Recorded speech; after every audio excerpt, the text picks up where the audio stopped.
keeping secrets is heavy on the heart. Keeping secrets is highly stressful. So the Indian life script.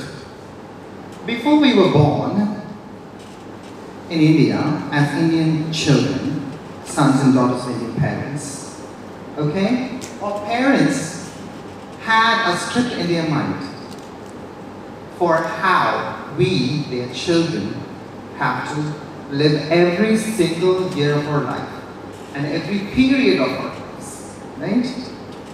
So, because our parents were immersed in the same mentality. They were raised in a culture where their parents had expectations of how these people, their children are going to live their life every year and during every period of their lives. Okay?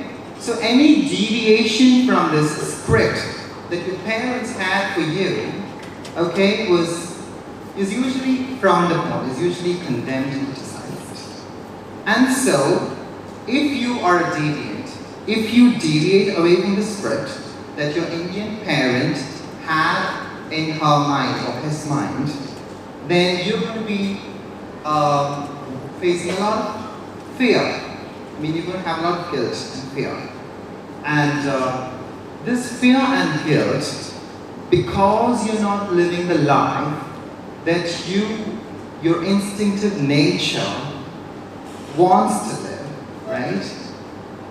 You have fear and guilt. And this causes mental illness, okay? Prolonged mental illness because you have the life script that your parents had for you. In fact, parents across the world, in every country, have a script for how their son or daughter is going to live their life or has to live their life. And so any deviation from the script is frowned upon by the parents of almost every country. I mean, of children across the world. The script has several elements, but I'm going to talk about the period, okay, where you have finished your education, you've obtained a certain level of life skills, you've obtained a certain level of business skills or education, and so as a result, you're now in the marriage period, the marriage phase, okay? So the matrimonialism is really the belief in marriage, the firm belief in marriage that you have to marry. Because you're an Indian daughter, Indian son, you have to marry.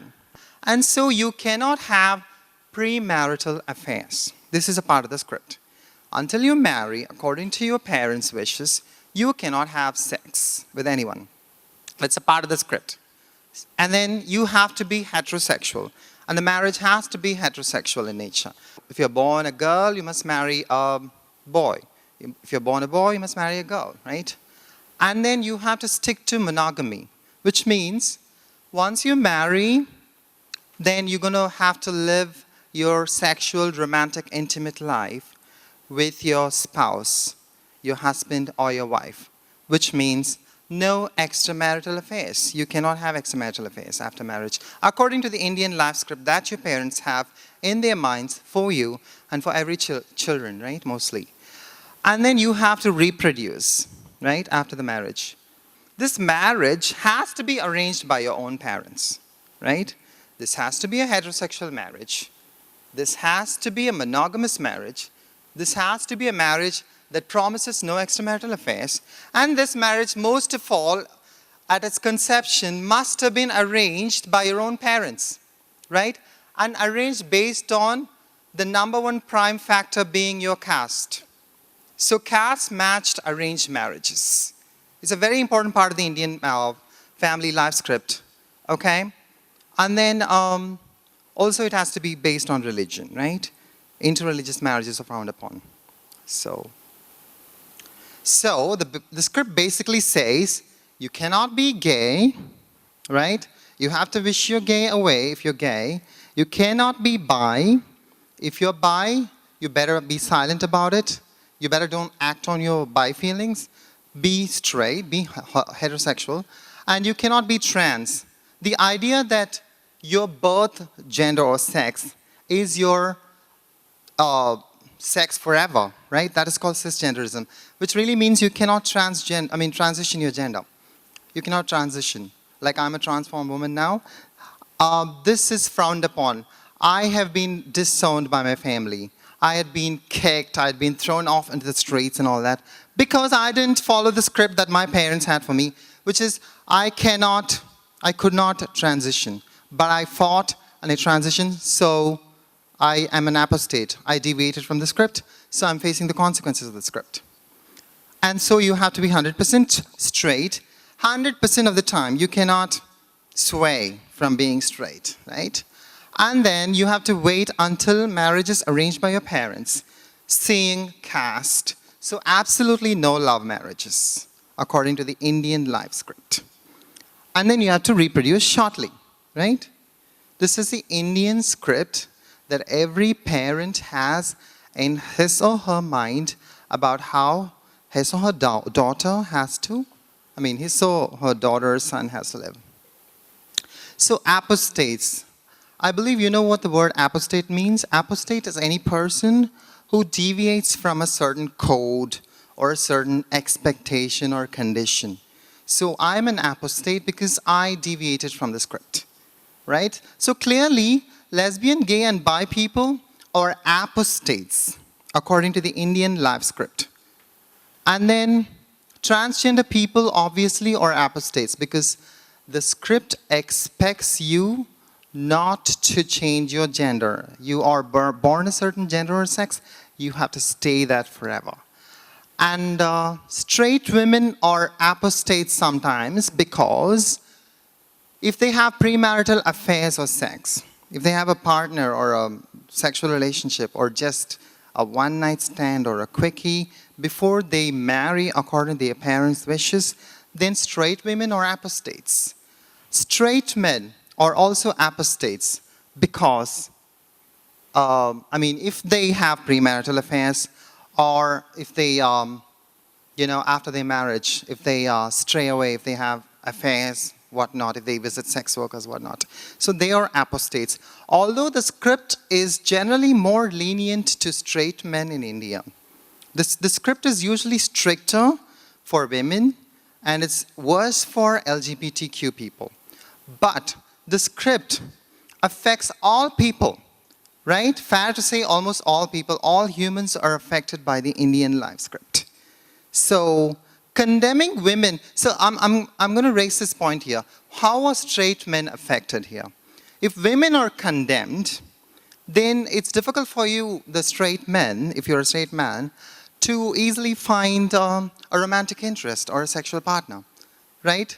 So you have to wait for marriage arranged by your parents and then stick with your wife. If you want to stray, apostacy is more condemned for women than for men. That's what I'm trying to say here. And that also affects men because men who are straight, they need women for intimacy, romance, whatever. But they're not going to get these women because women are condemned far more than men. The script may be not so damaging to asexual people. There's a bunch of people called asexual people. You might be aware of them. They have no libido. They lack libido, mostly speaking. I'm sure there might be exceptions. Why are they asexual people? They are asexual because they don't have sexual feelings. So they don't have sex. So in a way, they also, are apostates because they're not going to have even heteromonogamous sex. Right? Probably not even the script type. So punishment for apostasy. Okay. So open script apostates. People, LGBTQ people are openly apostates. If they're visibly LGBTIQ, they're openly apostates, right? So open script apostates.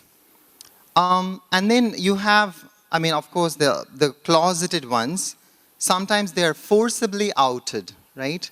Some people are voluntarily, they out themselves, and then some people are forced by others, right? So they're condemned for apostasy, they are criticized for apostasy, they're harassed for apostasy, they are sexually assaulted. Women If a woman, you might all know, if a woman is seen as having loose morals, then a lot of Indian guys are known to harass them, right? So harassed, sexually assaulted, disowned by parents, like in my case, and denied basic human rights in most cases. So that is why, people are afraid about deviating from the script, because of the punishment for apostasy. So this is when sexual hypocrisy begins. Because you're afraid to be yourself. So you have to put on a garb, a facade. You have to pretend to be someone you really are not. Because you learn from society that other people who stray away from the script, who deviate from the script, are punished, okay, in numerous ways. So you don't want to get the punishment. You don't want to be disowned by parents. You don't want to be, you don't want bad things to happen to you because you stray away from the script. But at the same time, you want to live out your life. You want to enjoy your natural sexuality. In most cases, because of the script, nurture, which really means how you're raised, which really means that you cannot live away from the script, right? So nurture trumps nature. But usually nature wins. Your natural sexuality is going to win. As a result, what are you going to do? You're going to start living a secret sexual life.